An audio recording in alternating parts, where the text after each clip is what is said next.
experts in African history at the University of California, Berkeley. Oh, and I've also been to sub-Saharan Africa many times.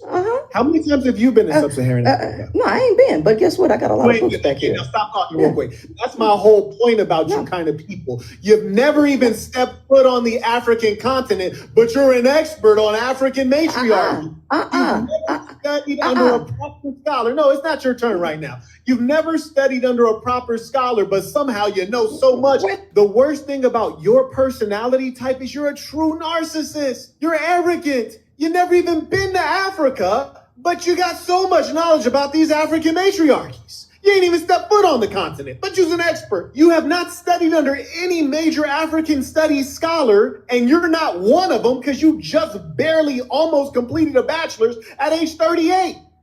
But you have so much knowledge on these matriarchies that did not exist. I actually studied under a number of scholars who are experts in African history at the University of California, Berkeley. Oh, and I've also been to sub-Saharan Africa many times. How many times have you been to sub-Saharan Africa? No, I ain't been, but guess what? I got a lot of books back here. Now stop talking real quick. That's my whole point about you kind of people. You've never even stepped foot on the African continent, but you're an expert on African matriarchy. You've never studied under a proper scholar. No, it's not your turn right now. You've never studied under a proper scholar, but somehow you know so much. The worst thing about your personality type is you're a true narcissist. You're arrogant. You've never even been to Africa, but you got so much knowledge about these African matriarchies. You ain't even stepped foot on the continent, but you're an expert. You have not studied under any major African studies scholar, and you're not one of them because you just barely almost completed a bachelor's at age 38. But you have so much knowledge on these matriarchies that did not exist. I actually studied. All right, ladies and gentlemen, welcome to Black Magnificent Studios. Here with me, Kwabena Bibini Berma. You can call me DJ Fuad, the public enemy who has no one. Today, we are here to go into this most important topic. Is Africa a matriarchy? Has Africa developed under any matriarchal society? And currently, do we have some matriarchy systems on the continent in at least one or two or more of the 54 states that make up the African continent? Today, we're going to go into some of the stories that Western people, mostly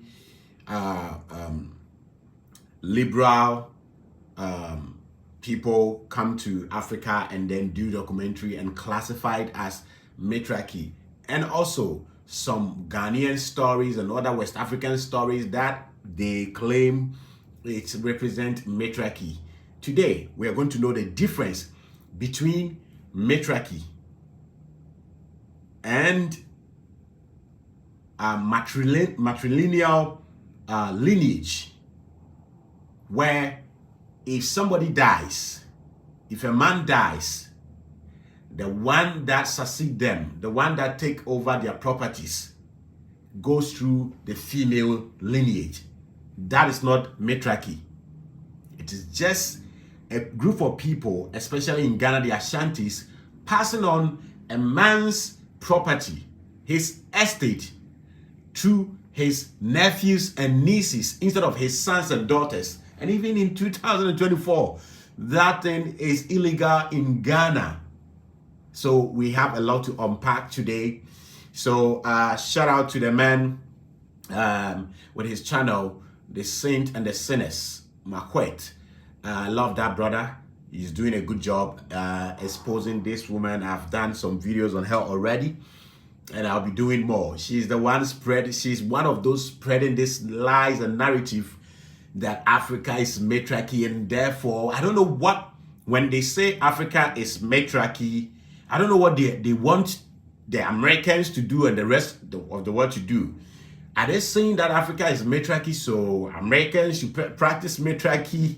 Please, the last time I checked, and some videos that I'm going to show you here doesn't speak well. If this is matriarchy, what I'm about to show is matriarchy, then it doesn't speak well about matriarchy at all. And as a matter of fact, matriarchy cannot sustain a society, a community for a long time.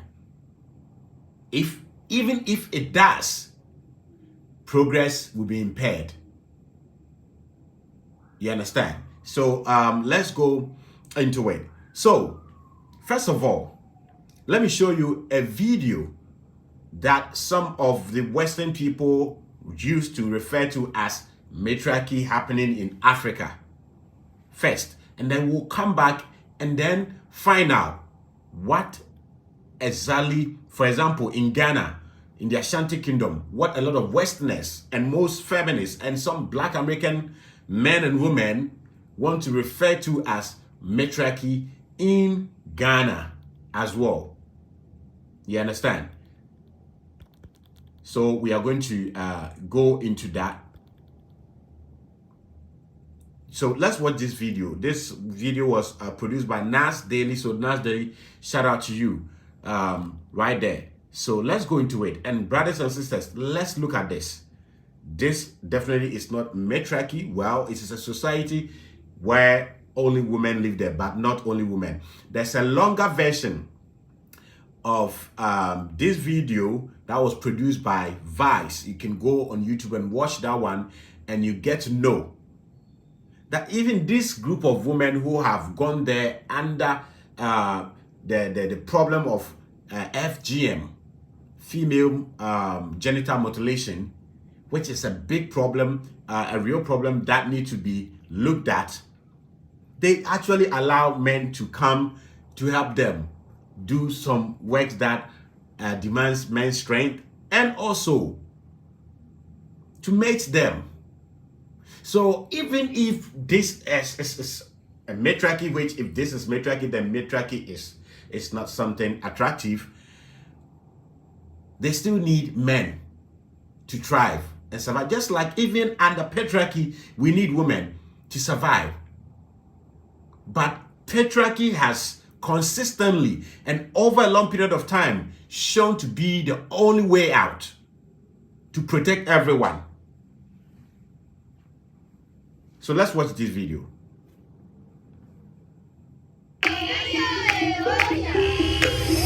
In Kenya, there is a woman who did the impossible. She created a whole village just for women, and no men, not even me, can enter. Who is she? How did she create a village? And why are men not allowed? In Kenya. Let's put something. She said not even a man, not even him will be allowed there. But brother, you went there to do your videos, you know. So these things have become cliche. These things is being pushed by this leftist woke ideologues, and they make it look like something so attractive and all of that, but it's not the case. You understand? But let's watch. This is the village with a drone shot. Okay, let's go.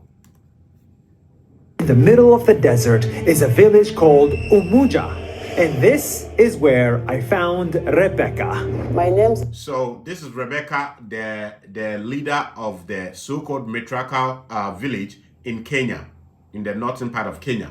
So let me give a background to how she started this village. And in 2024, this video was taken like 3 years ago, so let me say 2021. If 2021, this is the shelters they are living in, and these people want to brag about matriarchy. That's a sad. But anyway, a background to why she started this village, according to Vice, and according to herself, she was fighting some cultural practices that she felt was not good in her native culture, which is they practice female mutilation. Female genital mutilation, that's FGM. In Ghana, FGM is banned, it's illegal per our constitution. You understand? So if anyone is caught doing it and being reported to the police, those people will be arrested. Now, so this woman said she stood against what they were doing, and she was maltreated. So she moved out of the main village and went with some women, and they established their own village. made up of only women. But if you watch the longer video produced by Vice, okay, you'll realize that, and I'll try to put the link in the bio, you'll realize that it's not true. They actually need men. They actually allow men there to come and mate with them so that they can procreate, to continue their life there. You understand? And the sad thing is that this Western media come here and video these things and make it look like it's so glamorous, but it's not. Let's continue. Lolosoli, I created this village. It's called Umuja, and this is where I found Rebecca. My name's Rebecca Lolosoli. I created this village where only women are allowed. 30 years ago, Rebecca was in an abusive marriage. She was beaten and treated like a second-class citizen. And ladies and gentlemen, let's look at something. I'm about to give a commentary, and don't get me wrong, because I live in a village. I've lived in a village where you have to walk about 4 miles barefooted before you see a car or a vehicle. Okay? And I know the advantages of living in a typical village in a forest and the disadvantages. One of the advantages is that the air in the typical village, in the forest, in a cocoa farm, the air there is so fresh, devoid of fumes from vehicles and all of that. And also you get natural food to eat and fruit to eat and all of that. But these people have lived in this matriarchal village for 30 years, and look at the level of shelters they are living in. That tells you that matriarchy, even if it ever exists, it was a failure. That's why we don't find a trace of it today in 2024. You understand? So this village have existed about 30 years ago, and look at the kind of structures they are living in, because without men, you can improve upon the existing structures. So this woman, my question is, this American woman, especially Black American woman, feminist, and this leftist who wants the world to see matriarchy as something glamorous, how many of them will want to live in such a village? And we're going to watch all of it. How many of you can survive here? So I actually don't know what they want. Or they want a place where women will lead, use men as what? As slaves to build modern infrastructure and cities like this. It will never happen. And I'll explain why it will never happen. So let's continue. But when she looked around, she saw that she was not the only one. She was not alone. It's normal for women to be beaten and raped. It's normal for girls to be married as kids. And it's even normal for them to have their private parts cut and mutilated.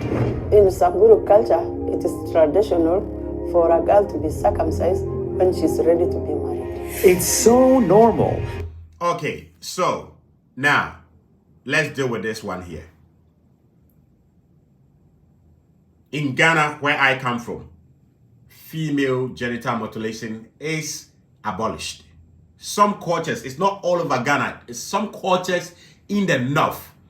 And what some people who want to talk about African culture and all of that don't know is that when it comes to Ghana alone, we have more than 100 languages in Ghana alone. Okay? Meaning that even in one region, you have different dialects, different tribes, different ethnicities, and all of that. So even in Ghana, it was only in the northern part of Ghana, and in the northern part of Ghana, it wasn't all of them who practiced female genital mutilations. It's just some few group of them. And even that, for a long time, Ghana has passed a law to ban it. So anyone that is found doing it, and if they are reported, they will be arrested and jailed. You understand?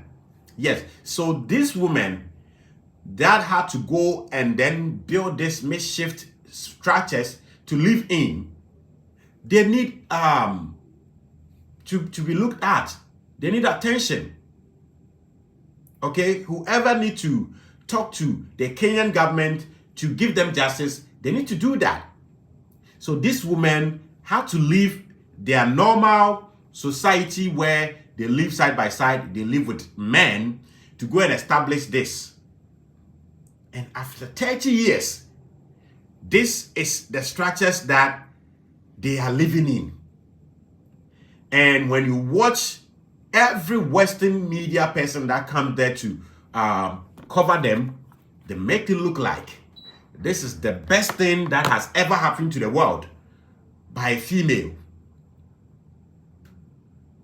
Okay? By a female. And I seriously don't understand why they glorify something like this. Patriarchy, and that the current so-called matriarchy that we have on the continent of Africa looks like this after 30 years. Which village will be established by men and women together, and after 30 years they'll be living in something like this? It will never happen. So my point is that even if this is what they want to tell us is a matriarchal society, then matriarchy is a failure, and that's why we don't have existing ones across the world. And I don't call this matriarchy. This is a group of people who are fighting some form of oppression, and they need the attention of their government to stop it and give them a better place to sleep, a better place to live. You understand? But let's continue the Western narrative. Rebecca asked the authorities to protect them from their husbands. No one helped. The world turned their back to them. So one day, she and a group of 14 other women decided to create their own world. We said we don't need men. We can make it on our own.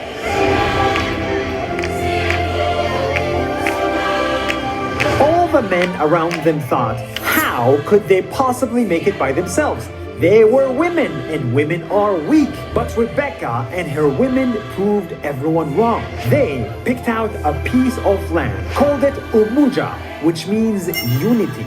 And with their own hands, they built everything.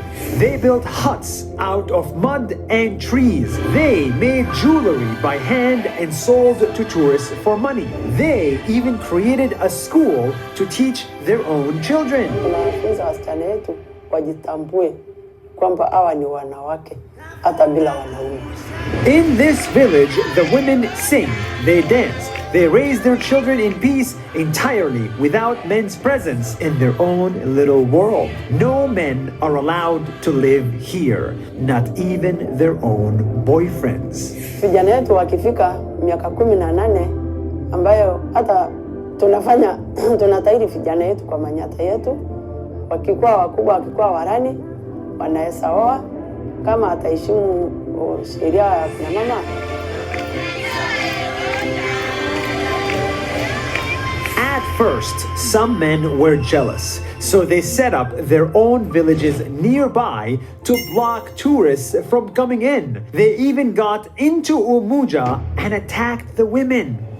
But Rebecca and everybody else held strong. They saved up money and eventually bought off the entire men's village. Now, Umuja is 100 women strong, and each and every one of them is a success story.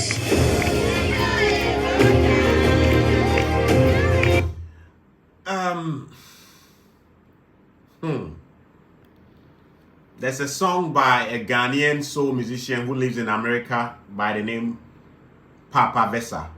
The song title is Now That I'm Here. And if you listen to the song, he talks about the fact that I took a trip to my home and saw pictures taken by somebody else. This, my brother Nance Daly, is calling this a success. What is success about this? You said they don't allow men in there, but you just mentioned that they have boyfriends. I mean, you see, this is the problem I have with feminism. Feminism is created a non-existent war between men and women, and these women, the people who are making them headstrong, are Western tourists and some institution. As a matter of fact, Hillary Clinton has visited them. One would expect that somebody like Hillary Clinton would have changed their life, giving them modern day infrastructures. But no, they wouldn't. They want it to remain like this because in their eyes, this is success. In Africa, we have a proverb that everybody loves to see the mad person dancing on the street, but nobody wants one in their homes. I repeat, everyone loves to see a mad person on the street dancing, but nobody wants one in their home. And that is what I see by these stories and some Western institutions who 30 years, these people have left the main stream society and they are living here, and after 30 years, they still use their hands with mud to live in this. Yes, you can live in these roofings in a modernized way to enjoy the breeze that it provides and all of that. But this, after 30 years, my brothers and sisters, it's not a success story. And I don't even call it a matriarchy. Okay? I don't call it a matriarchy. And I'm going to tell you why I don't call this a matriarchy.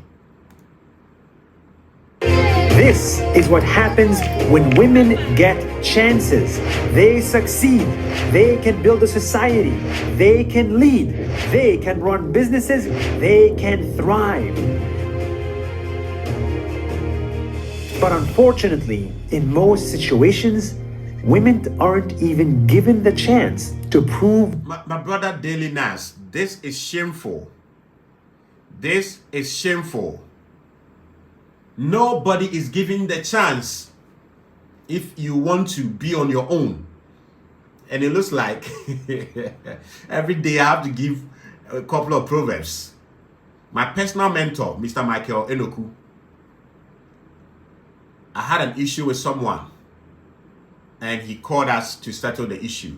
And he told me that at this point, you wish you will not work with this guy. You want to walk alone.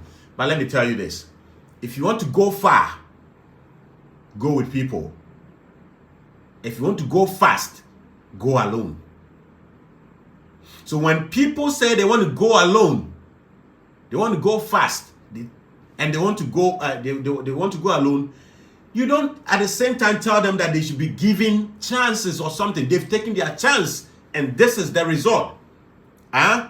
This is the result of the chances they've taken.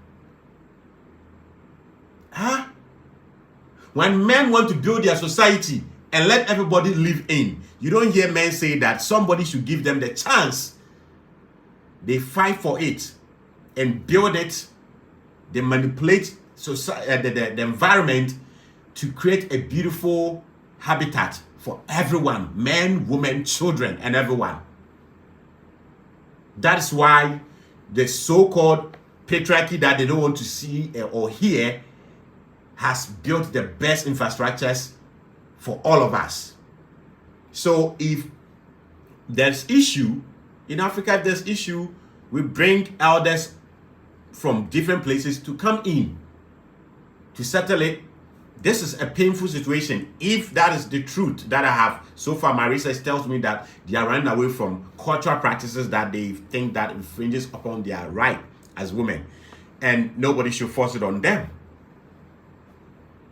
Okay? But these people allow men in to come and sleep with them and go to give them children because that is the thing. if men say that we also don't want to participate in this, they are dead. They are done. Okay? But let's finish with my brother. I love your content. But this one, no. In this world. Tulikuwa na shida kubwa sana. Haikuwa rahisi sisi kuanzisha hii kijiji. Tulisumbuliwa sana na wazee, tunapigwa, tunafukuzwa tutoke kwa hii land, lakini tulifumulia tu shida yote mpaka saa hii. Our governments need to make better policies to protect and give more chances to women. And we as... Exactly, I agree with you. But if this should happen in Ghana, I think that the government will go in. But it looks like foreigners do not want the local government to go here and then help these people integrate. They want this to be an ideal project, a pilot, to tell the world that matriarchy exists. This is not matriarchy. This is miserable life by my African sisters in this community. And we must say the truth. Okay? Now, why do I say that this is not matriarchy? Because if we do the comparison, matriarchy versus patriarchy, okay? Matriarchy versus patriarchy. Then let's look at something here. The patriarchy that this feminist so hates but every day enjoys is a society built by men, controlled by men, led by men, managed by men, and side by side with women, living side by side with women. Everything they build benefit women, children, and everyone. To me, what patriarchal society, the society that they call patriarchy, that I don't even call patriarchy most of the time, I call it meritocracy. But if you are to argue with the feminists, then the society that they say controlled by men, that they call patriarchy, is a society that is built, managed by men, led by men, for the benefit of women, children, and everyone. But if you look at this example of patriarchy that they've shown us in this short documentary, but guys, I'll put the link in the bio for you to go and watch a longer version of these villages. There's more of these villages over there. This is what they call patriarchal society. This is a society built by women, led by women, for the benefit of women and women alone. And in contrast, everybody will want to be under a patriarchy, because patriarchy is every day improving and evolving. Because men will not live in this village for 30 years and live in this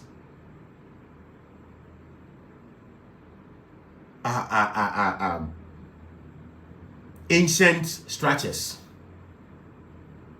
If a man were the one that started this by 30 years by now, would have been transformed into a mini city. But this spectacle is beautiful for Western feminist leftist ideologues. That is why I said Hillary Clinton has come to this village in the past. You understand? So let's stop this. Now, let's come to Ghana, my own country. And one of the stories that these feminists and some of my African American sisters and some brothers want us to believe that because of some of these stories, Ghana also practice matriarchy. No. So this story is from the Ashanti Kingdom. So what you see, the woman on your left is a woman by the name Nanaya Santua. Nanaya Santua, who was a female warrior during the Ashantis and the British war over the golden stew. The stew on your right is called Asesegwa in Ghana, Asesegwa in Ashanti, Asesegwa in Fanti. Okay, and they have the one made only of gold. This one is made of wood. Okay, this is what mostly the queen mothers sit on. Okay, exactly, and sometimes the king can sit on it as well. Okay, so this queen fought. This African queen fought the British Empire in the War of the Golden Stew. Okay, so apparently there was a time that the Ashantis and the British were fighting, and this year, this month, the Ashantis are celebrating their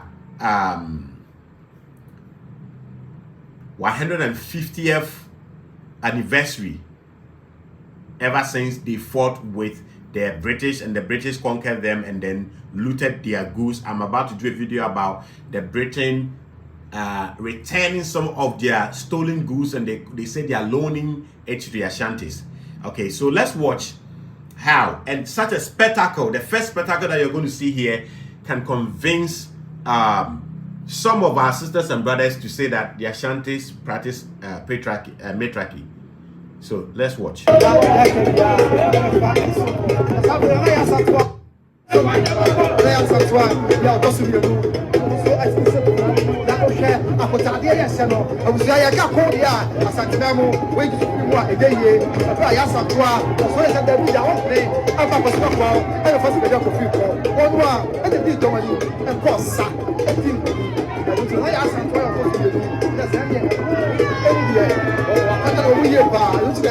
So this queen mother is named after the first queen mother who led the Ashantis in the War of the Golden Stew by the name Nana Asantewaa.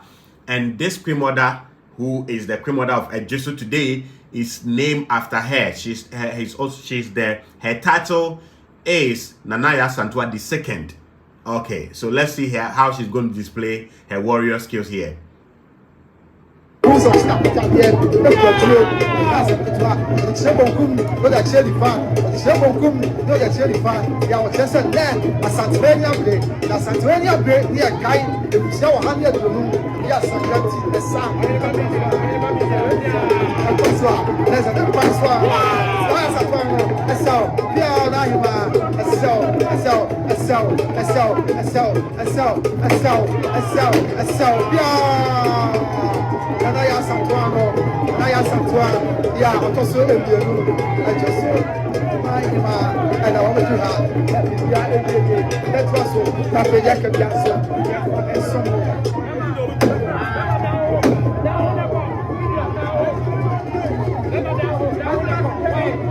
right, so now let me give some context here. This is beautiful. So the Ashantis, as we speak today, they are still celebrating their 150 years of fighting with the British to secure their golden stew, and that they make sure their golden stew will not go to the Britain.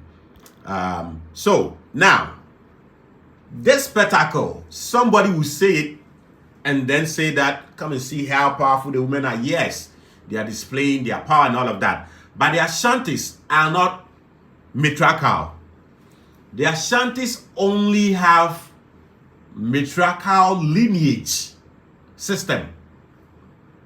So for example, the Ashantis are under the bigger umbrella called the Akans. I'm an Akan. We the Akans. Should I die one day, in the ancient times, my nephews and my nieces are the ones to take over my estate, not my sons and daughters. Because they are Akans, they will also take over their uncle's property. Okay, and I'm going to tell you how it came to be like this.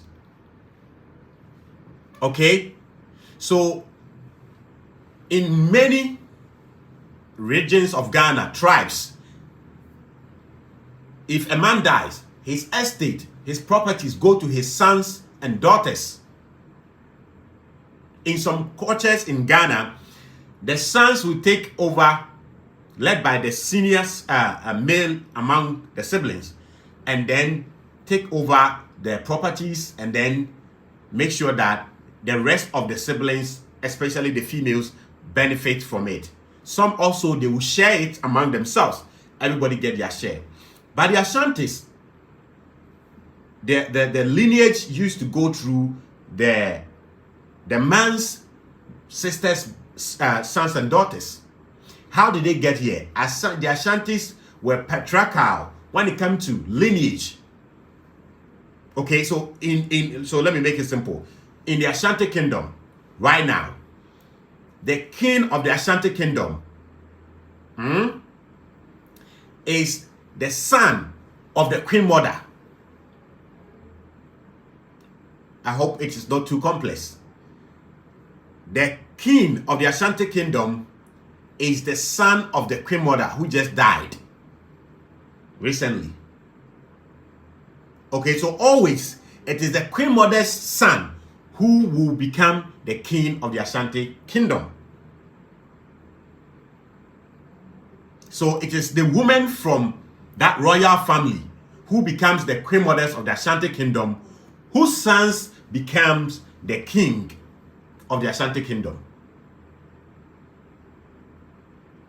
Okay, so you can say that the queen mother will appoint who becomes the king.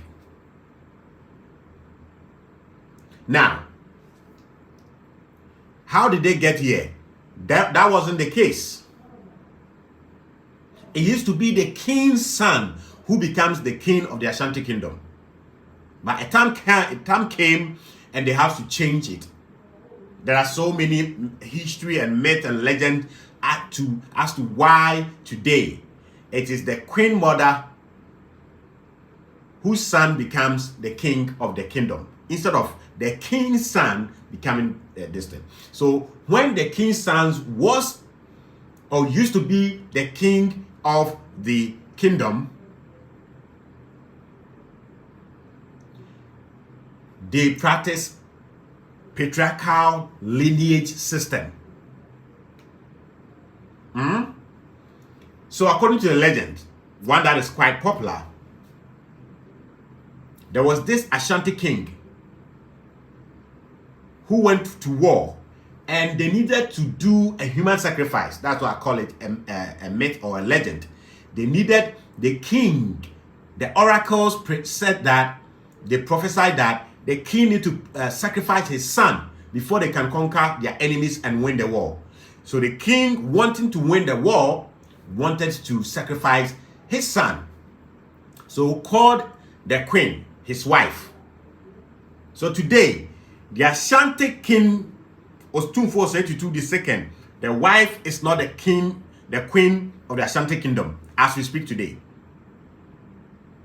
The wife of the Ashanti Hene is not the queen mother of the Ashanti kingdom. It is rather the mother of the king. So this king in the past wanted to win a war and had to sacrifice his son to win the war. So he called his wife, the queen mother at the time, to bring out his son so that they sacrifice the son to win this war. And the queen mother said, no, I wouldn't do it. The king has done everything he needs to do to let the queen mother bring out the son for a sacrifice. He wouldn't. So they called the chief priest to come and perform divination to find out why the queen mother wouldn't want to bring the child.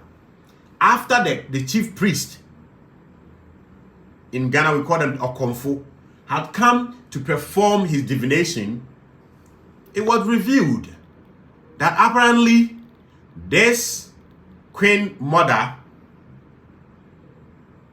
has perpetrated paternity fraud against the king.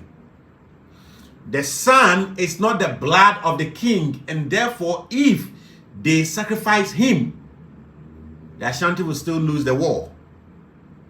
It has to be a blood related person to the king before they can win, before the gods will accept their sacrifice, according to the legend or the myth. Now that it has been clear that the Queen Mother has slept with somebody else and got pregnant, so paternity fraud that most of my brothers in America, even in Ghana, are suffering from, it's not a new thing. It has been there since Adam was a virgin. Okay? So, the king got infuriated. And the king's sister stood up and said, I have a son. I will give my son to you to sacrifice so that we win this war against our enemies and conquer their land. So, this sister of the king at the time provided her son, and the son was used as a sacrifice for them to win. This is not the only Ashanti story where somebody has to sacrifice themselves for them to win. There's one man by the name Buesiako. The Ashantis were at a war and they needed a human sacrifice, and Buesiako presented himself. So up to today, the descendant of that guy and the town that he's come from, they do not participate in certain things. For example, if they are to pay certain tithes, taxes, and if they need some people to do certain things, they exempt that family because of what they did up to today. So after the king's sister brought his son to be used as a sacrifice for them to win the war, after they won and went home, the king made a new law and said, henceforth, the king's sons are not going to become the kings of this kingdom anymore. Therefore, after I'm gone, my sons cannot succeed the throne. So it is when it comes to successors, that is where the Ashantis in the Ghana practice matrilineal lineage to select somebody who will succeed the dead person. It's as simple as this. They do not practice matriarchy. They don't have matriarchy. Just as when Buesiako present himself as a sacrifice for the Ashantis to win a war, they made a law that anytime there's something and they need somebody to be punished, they can't punish anyone from Buesiako's lineage and the town he's come from, because they paid a bigger price. Now, the king, after his nephew saving the whole kingdom, had to reward them. So, lineage was removed from the king's children or sons to the king's sisters.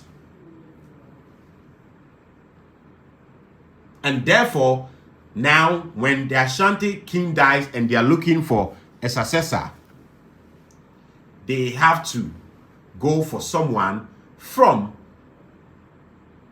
the king's sister's family. Okay? Which then becomes the queen mother's son instead of the king's wife's son. No. So this is how the Ashantis move from patrilineal. So there's difference between patrilineal system or matrilineal system and matriarchy. Okay? So the Ashantis in Ghana, West Africa, do not have matriarchy. Still, men occupy most of the position, but this is it. So I don't even call it patriarchy per se. I call it meritocracy. And if you look at how the Ashantis switched from patrilineal lineage to matrilineal lineage, where the sons of the sisters succeed a man, it was typical example of meritocracy. The sister did something, therefore she got a role in the society. So, and across Africa, it's just like that. And I think across the world, it's like that. You are respected, you are listened to, you have a voice based on your contribution. And I think it is the best because it helps all of us not to be lazy. All of us want to put our ass together and do something so that we can represent ourselves. And people can choose us to lead them as well. So I would say that it is rather meritocracy that we practice in Ghana and most part of Africa. Yes. And when it comes to some of our cultures, there are things that they say this is reserved for only men. Not because men are muscular, because men are the one that will give us pragmatic solutions or outcome. There are others that they say this is reserved for women, not because they are women, because they are the ones that if we allow them to do, they will give us the best result, period. But these feminists always want it to be like, oh no, let men do it, women do it, because women were oppressed in the past, even though they can. And if you look at the video we watched from Daily Nas Daily, it's nothing to write home about. Okay, so let's go back and watch the Ashanti Kingdom celebrating their 150th anniversary after they fought with the British. And so you saw the Queen Mother there displaying her powers, and then other chiefs.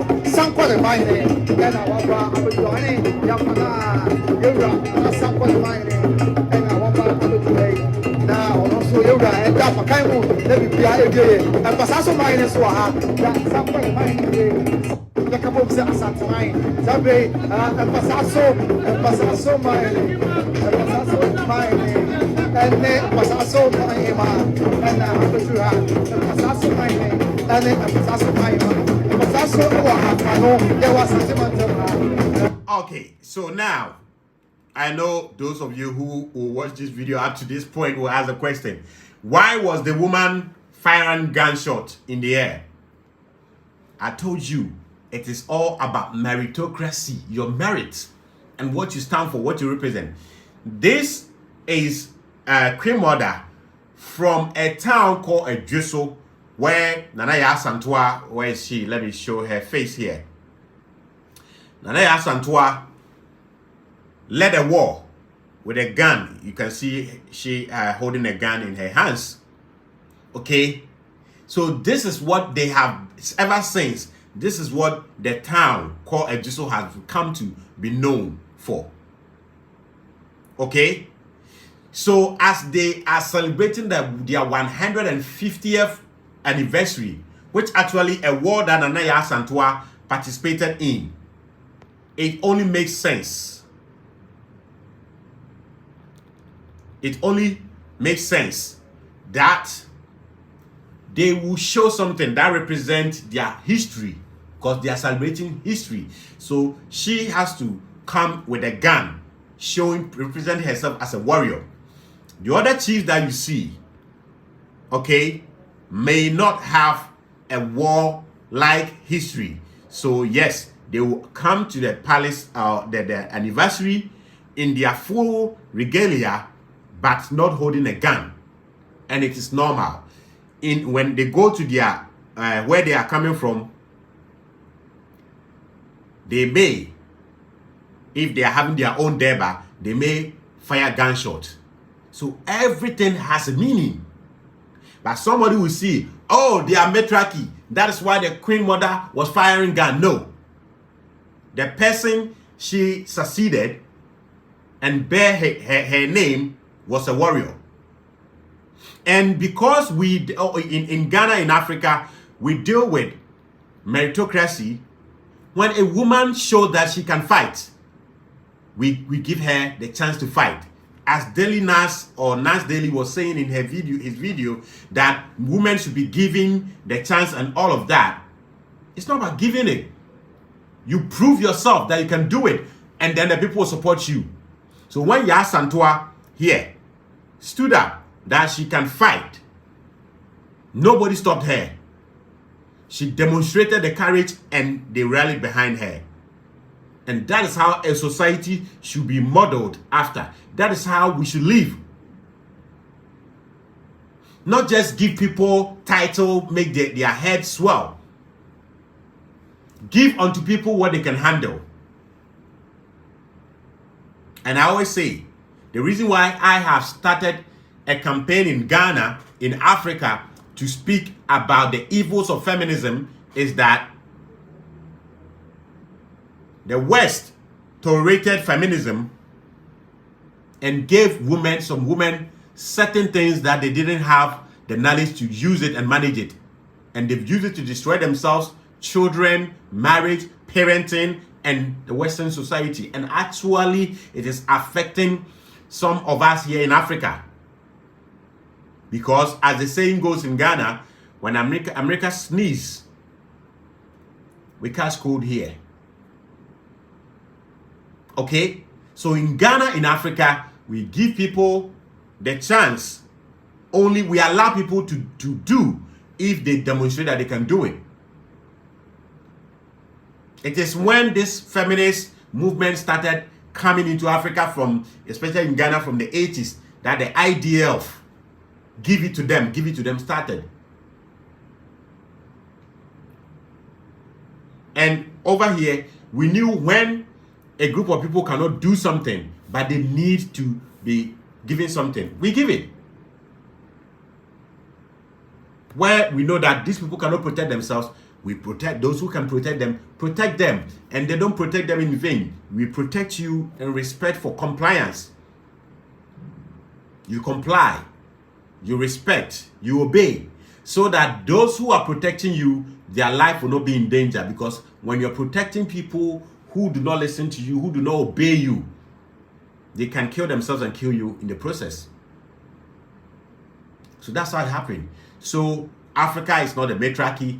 Ghana is not a matriarchy, especially the Ashanti Kingdom is not a matriarchy. They only practice matrilineal process of handing over a throne, a property, an estate.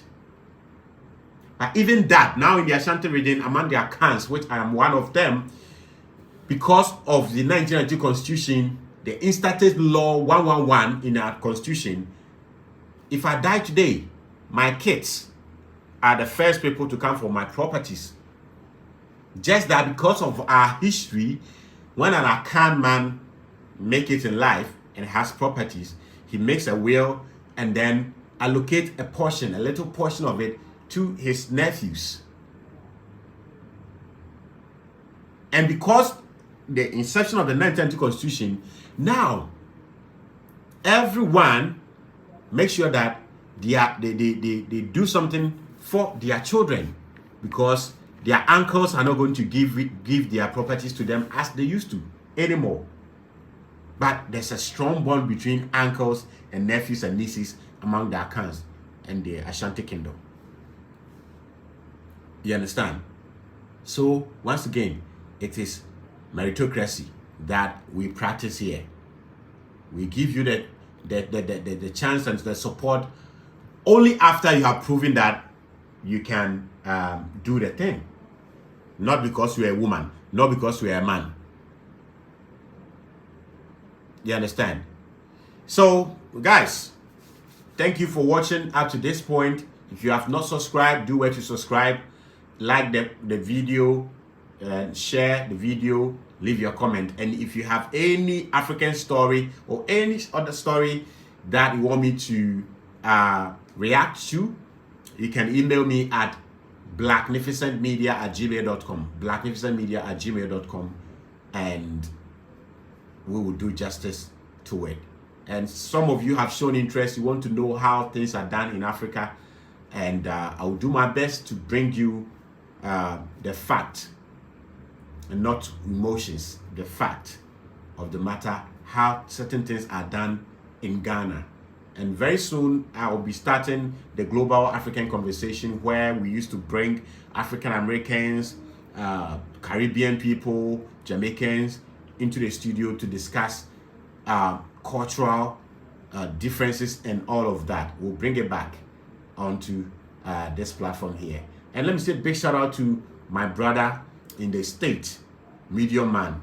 You reacted to my video on Dr. Matt Johnson, and that video has really, your video has really helped my channel, and I really appreciate it.